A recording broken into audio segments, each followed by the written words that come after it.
Sempre me perguntava, tu tinha superstição, alguma superstição pra jogar bem? A única superstição que eu tinha era trabalhar muito, cara. Eu trabalhando muito, eu treinando muito, isso que era a minha confiança, isso que me dava confiança pra eu poder desempenhar. Não tinha mandinga, não tinha jogar com tal camisa, tal luva, entrar com o pé direito, não.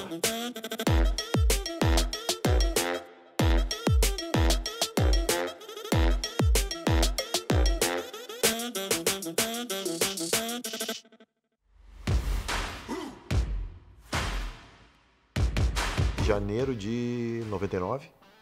E aí, a gente tá tudo na sala do Silverade, né? O Silverade que era o diretor do Grêmio. E ele falou assim, fulano, fulano e ciclano podem entrar. Os outros esperam. Eu falei, pô, entrou só os fera, né? Nós rodamos. Aí eu entro depois e ele fala assim, e aí, ô Fernando, tu tem luva e chuteira? E eu falei, não. Tu desce porque o vestiário é lá embaixo, né? Tu vai lá embaixo que vai treinar com o profissional. Eu falei, ué. Aí o Darley me emprestou a luva, o Silvio, que era o goleiro, me emprestou a chuteira e eu treinei. Então assim, pra mim foi uma surpresa, cara. E nesse ano, em 99, tiveram 2 jogos. O Murilo ia ficar no banco do Darley e o Silvio ia jogar e eu ia ficar no banco do Silvio. E aí no meio do treino o Silvio sente a perna. E aí o Celso Rotti me bota e fala assim, guri, eu não vou chamar o Murilo. Eu vou deixar tu jogar. Eu falei, não, beleza. Aí treinei pra caramba e aí o Silvio conseguiu jogar. Daí teve outro jogo também em Bento Gonçalves. Foi eu e o Murilo. O Murilo com febre e tudo. Tomou injeção, tomou remédio pra caramba pra jogar e jogou. E eu não joguei. Então assim, eu saí do Grêmio, fiquei 10 anos no Grêmio, mas não fiz nenhum jogo. Mas eu me mantinha motivado porque eu te falei assim, de repente se é um cara que não gosta muito do esporte, é um sacrifício pra ele treinar se não jogar. Porque tem cara que fala assim, eu treino muito porque eu vou jogar. Eu conseguia treinar muito sabendo que eu não ia jogar, porque eu gostava. Então assim, eu me mantinha motivado por causa disso, cara, porque eu adorava estar ali, adorava jogar futebol. Aí vou pra Francana, e aí ele na Francana eu vi a realidade do futebol, né, cara? Eu falei, pô, isso aqui não serve pra mim. Se eu for jogar nesse nível, não serve. E aí que eu saí do Vila Nova e vou saí da Francana e vou pro Vila Nova, né? Aí a minha carreira começa a decolar. E aí o Vasco tava remontando o time, que o Vasco tinha caído em 2008, e o Rodrigo Caetano, que hoje é diretor da seleção, tava no Vasco. E aí ele me liga pra me levar pro Vasco. E aí quando ele faz esse convite, eu vou conversar com o pessoal do Leiria pra tentar uma liberação sem custos, né, porque eles me deviam dinheiro. E aí depois de muita conversa eu consigo. E aí eu vou pro Vasco, aí eu saio do 8 pro 80, né? Saio de um time que não tinha cobrança nenhuma, que não tinha torcida nenhuma, pra um time que era que São Januário é um verdadeiro caldeirão, né? E eu acho que foi um divisor de águas pra mim, né, cara? A gente sabe que o eixo Rio-São Paulo tem outra proporção, né? Tanto que depois de jogar 4 anos no Curitiba, quase 200 jogos, jogar Libertadores, eu chego no Vasco, o cara pergunta, fala um pouquinho mais do Fernando Praz, pra gente conhecer, né? Então, assim, isso mostra um pouco do que... E o começo foi difícil porque eu chego e o Thiago tá jogando, né? Porque eu chego na segunda ou terceira rodada do campeonato. E goleiro, quando tá bem, não se mexe, né?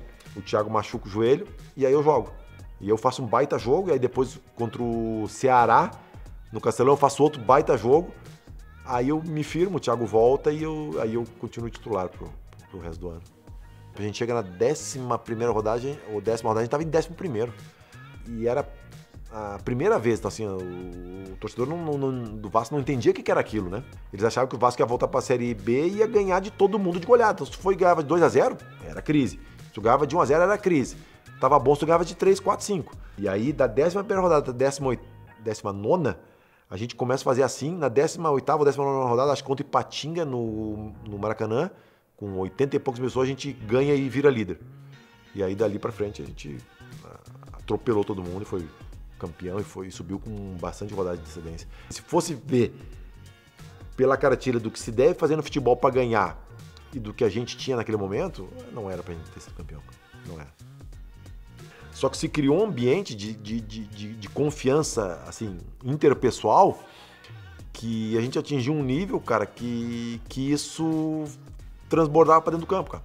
E aí, apesar de a gente não ter a estrutura ideal pra treinar, de a gente não ter o salário em dia, a gente criou uma confiança um no outro, cara, no grupo. Aí o futebol com confiança, o esporte, a vida com confiança, tu faz coisas que tu não imagina que tu consegue, que tu poderia fazer, né, cara? O foco nem era o Palmeiras. Eu ia pro Vitória. O Vitória tinha um goleiro. E o Vitória tinha subido pra Série A e o Palmeiras descido. Aí o cara falou o seguinte pro Imperador Alexandre, ó, eu tenho interesse no prazo, mas eu tenho que definir a situação do meu goleiro. Ele não é daqui, ele tá emprestado. Se o time que ele é decidir me reemprestar ele, eu não vou precisar do prazo. Agora, se o time não emprestar ele, eu vou precisar do prazo. Aí o cara falou, tá, mas que time é? Ele falou, é o Palmeiras. Ele falou, vou apertar pro Palmeiras, então. Aí o cara falou, não, daí o cara contou a história. Não, porque eu tô levando o prazo pra lá. Não, faz o seguinte, nós emprestamos e tu traz o prazo pra cá, então. Aí eu fui, o César Sampaio, que hoje é auxiliar do Tite, me levou pro Palmeiras assim. Eu fui pro Palmeiras, entre aspas, por um capricho do destino. E eu sou o primeiro goleiro contratado depois de 23 anos, acho. O último tinha sido o Gato Fernandes. E aí eu fui o primeiro goleiro contratado com 35 anos, sim. Pra que trazer goleiro primeiro, né? O Palmeiras não precisa trazer goleiro. E outra, trazer um goleiro velho ainda, que tá se aposentando. E aí, irônico, porque eu cheguei no Palmeiras, aposentado, velho, fui pra seleção e ainda joguei mais 7 anos, né?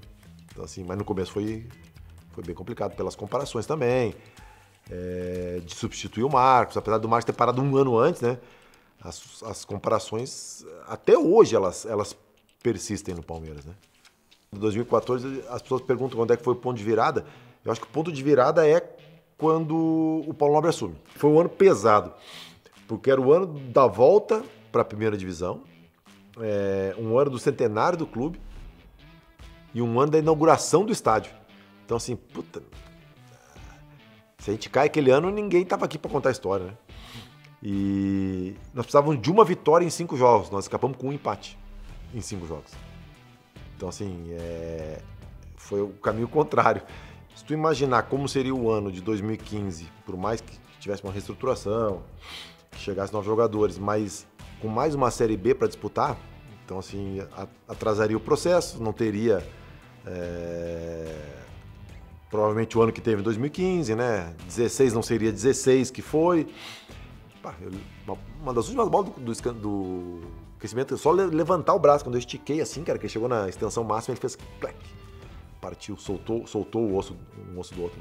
Tem aqueles 2, 3 dias assim da cabeça totalmente ruim, e aí eu paro e penso, pô, peraí, aconteceu, não tem o que fazer. E aí eu comecei a botar metas, eu tenho que estar no jogo do título do Palmeiras, tem que estar em campo.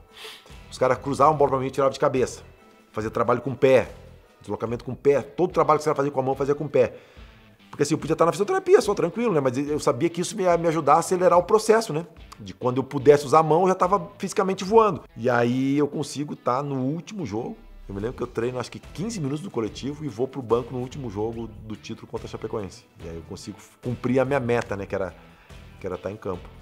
Assim, a gente tava virtualmente campeão, né, cara? A gente tava numa vantagem boa. Só que assim, o ambiente era de... Ah, não, mas isso acontece, não sei o quê. Tanto é que a torcida só foi gritar campeão contra o Chapecoense, cara, lá pros 40 e pouco do segundo tempo, cara. Mas assim, foi uma sensação única, né? Porque eu vim lá atrás, 2013. Eu ajudei a construir tudo, fazer o alicerce. E agora eu ganhando um título, assim... Pra mim tinha um sabor especial, né? Cara, e aí 18 você é campeão de novo. Como é que foi esse ano pra você? Pra mim, assim, não vou dizer que tem o mesmo valor de ganhar jogando, né? Mas, cara, é um título que é imenso, cara. Então, assim, jogando um jogo, jogando 2 jogos, jogando 38 jogos, é prazeroso igual. E ainda mais quando tu te sente parte do grupo. Porque às vezes, já aconteceu isso comigo, jogadores que não se sentiam parte. E eu, em 2018, me sentia muito. Então, assim, eu sabia que eu era importante de outras maneiras, até jogando também. Eu fiz alguns jogos bons. Então, assim, pra mim, era um título que eu comemorei pra caramba, né? Pensando agora, eu penso, puta, imagina só se eu tivesse jogado até os 40 e não tivesse ganho nenhum campeonato brasileiro, né? Hoje, eu sentiria falta porque eu ganhei, né? Hoje eu olho pra trás e, porra, sensacional, né, cara?